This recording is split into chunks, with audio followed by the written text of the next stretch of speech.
After 8 years, we know the Canadians are in the greatest financial difficulty, perhaps since the Great Depression.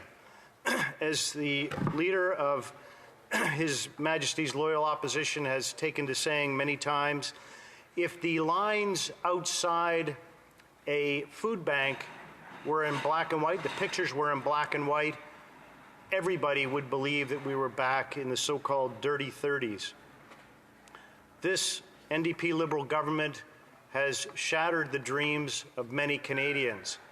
And it was interesting to hear the, I'll say, response from my honourable colleague when I asked the question just a minute ago with respect to the emails and phone calls and visits that every member of this House absolutely receives in their office every day.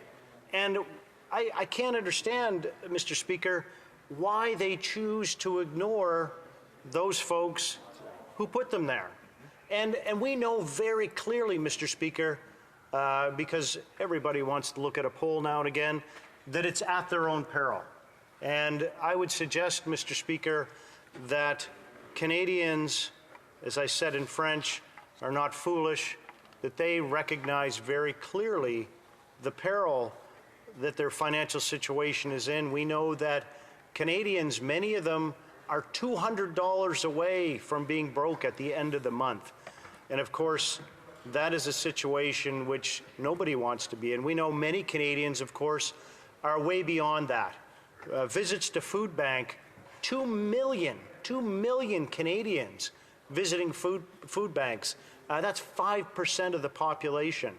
You know, I had the opportunity to visit the food bank in my hometown of Truro, Nova Scotia.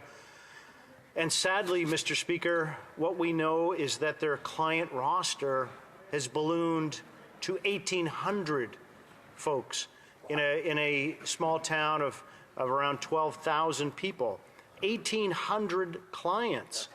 And we know from an incredible study done from my alma mater at Dalhousie University that the groceries will cost a family of 4 an extra $700 next year. This is an incredibly sad state of affairs, Mr. Speaker. And in that report, there's an interesting quote that talks about food bank use. It says this is the highest level of food bank use in Canada on record.